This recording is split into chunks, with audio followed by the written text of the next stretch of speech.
નમસ્કાર મિત્રો, આજે આપણે સરસ મજાના કારેલાનું શાક બનાવવા જઈ રહ્યા છે. આપણી નવી રેસીપી કારેલાનું શાક.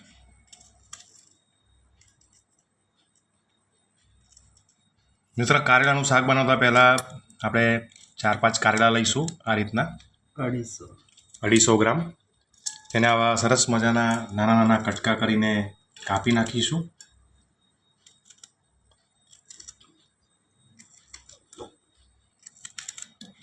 ઘણા લોકો મિત્રો એવું કહેતા હોય છે કે કડવા કારેલાનું શાક કોને ભાવે, પણ આપણે આજે એક નવી રીતથી કારેલાનું શાક બનાવીશું અને કારેલાની અંદરની કડવાશ કેવી રીતે કાઢવી કે જેથી આપણને કારેલાનું શાક ખાતી વખતે કડવું ન લાગે એ આપણે તમને બતાવીશું. તો આપણે સૌપ્રથમ આ કારેલાને પહેલાં કાપી નાખીએ,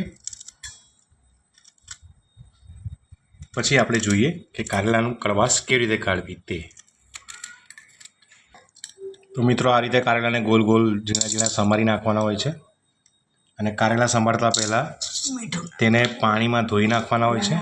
ત્યારબાદ કારેલા સમારવાના, જેથી કારેલા પર બી કંઈ ધૂળ બૂળ લાગી હોય, માટી બાટી લાગી હોય તો તે સાફ થઈ જાય. અને ધોયા બાદ તેને આ રીતે સમારી નાખવાના હોય છે.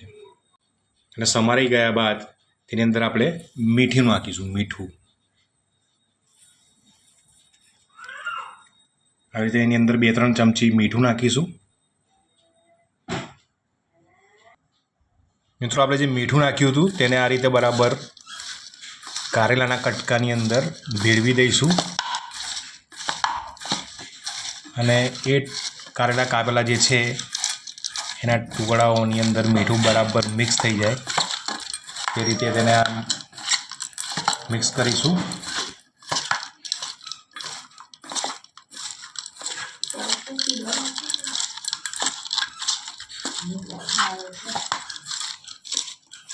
આ રીતે મીઠું અંદર નાખીને તેને બરાબર દબાવીશું.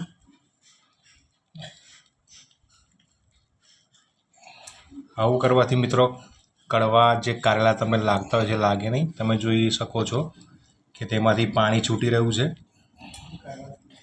અને આ રીતે એને દબાવીને મીઠું નાખીને દબાવીને બરાબર ક્રશ કરીએ તો તેમાંથી પાણી નીકળી જતું હોય છે અને કારેલા કડવા જે લાગતા હોય છે તે નથી લાગતા.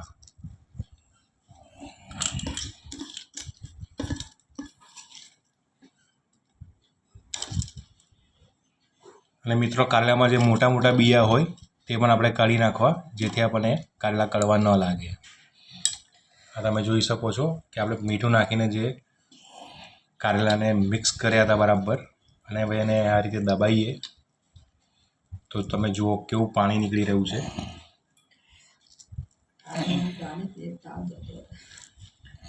આમ તો મિત્રો, કારેલાનું પાણી તમે પીવો તો તમારામાં ક્યારેક કોઈ દિવસ તાવ વાવ આવ્યો હોય તો એ પણ જતો રહે છે.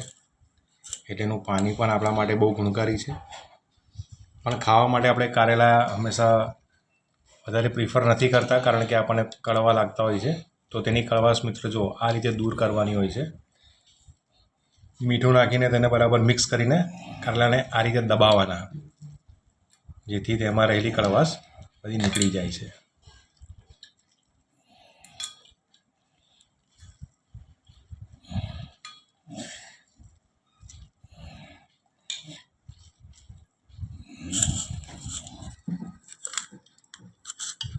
જુઓ મિત્રો,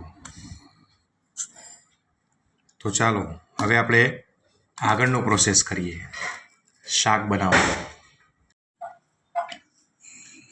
મિત્રો, હવે આપણે કારેલાનું શાક બનાવવા જઈ રહ્યા છે. તો જોઈએ હવે કારેલાનું શાક કેવી રીતે બને છે તે.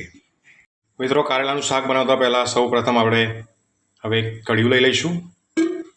તેમાં 3-4 ચમચી તેલ નાખીશું અને તેલને ગરમ થવા દઈશું. તેલની અંદર આપણે 1 ચપટી જીરું નાખીશું અને તેલ સાથે જીરુંને પણ તતડવા દઈશું.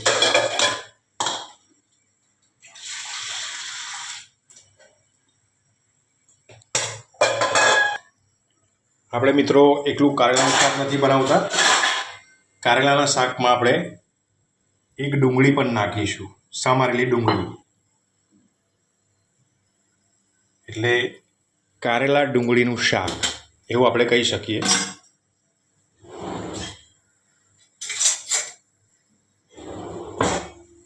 મિત્રો હવે જીરું તતળી ગયું છે, તો હવે આપણે એમાં સમારેલા કારેલા જે હતા તે નાખી દઈશું.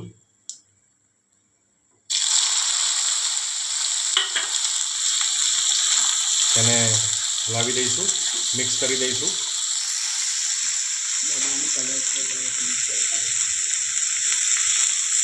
મિત્રો કારેલાનો કલર જ્યાં સુધી ચેન્જ ન થાય ત્યાં સુધી તો આપણે કારેલાને બફાવા દઈશું, બરાબર શેકાવા દઈશું.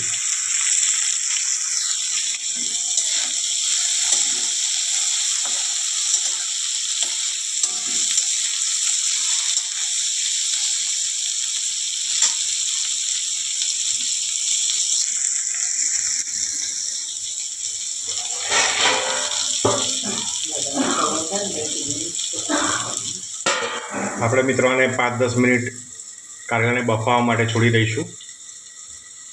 તો મિત્રો આપણા કારેલા બફાઈ ગયા છે સરસ રીતે.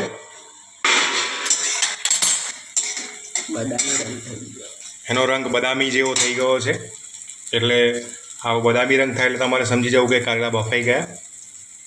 હવે તેની અંદર આપણે સમારેલી ડુંગળી નાખીશું.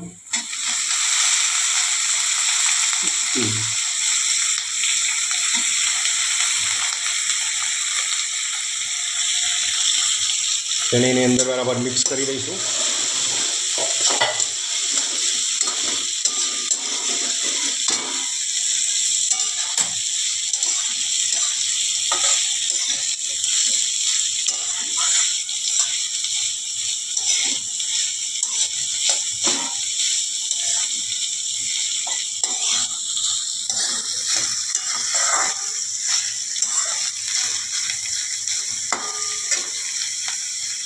ડુંગળીને પણ થોડી શેકાવા દઈશું.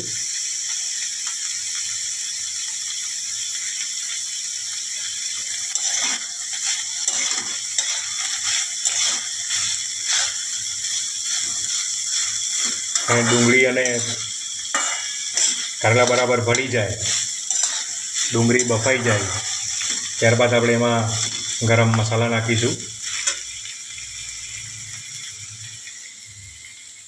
તમે જોઈ શકો છો આ રીતે.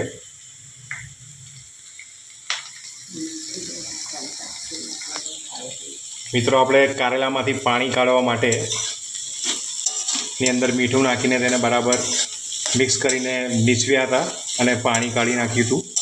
માટે આપણે એમાં મીઠું ઓલરેડી નાખેલું જ હતું, એટલે આપણે હવે ફરી મીઠું નહીં નાખીએ.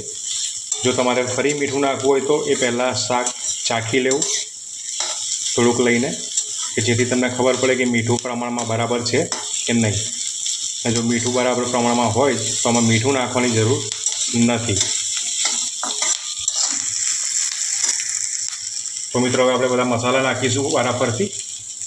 સૌપ્રથમ લાલ મરચું નાખીશું.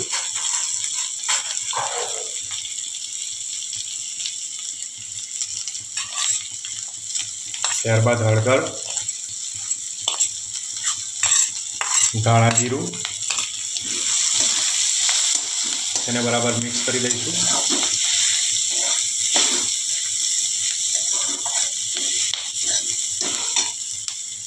અને 2 ચમચી ખાંડ. આ બધું હવે મિક્સ કરીશું, વલોવીશું.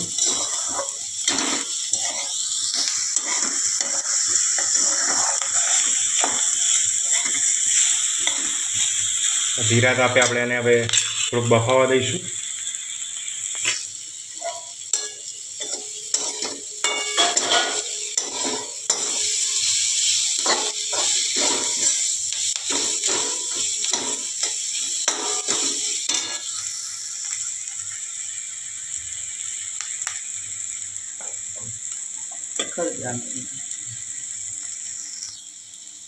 આપણે એમાં થોડુંક તેલ ઓછું લાગે છે તો એડ કરીશું. તમે પાછળથી આ રીતે થોડુંક તેલ એડ કરી શકો છો. હવે એને બરાબર પાછું ફરી હલાવીને મિક્સ કરી દઈશું.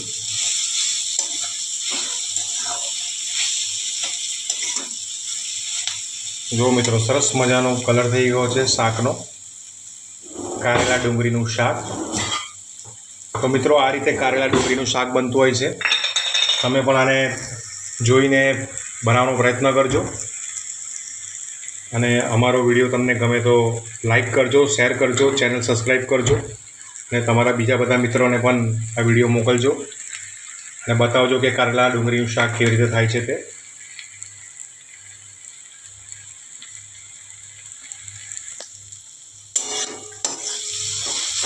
આપણે અંદર થોડા ધાણા નાખીશું વધારે ટેસ્ટફુલ બનવા માટે.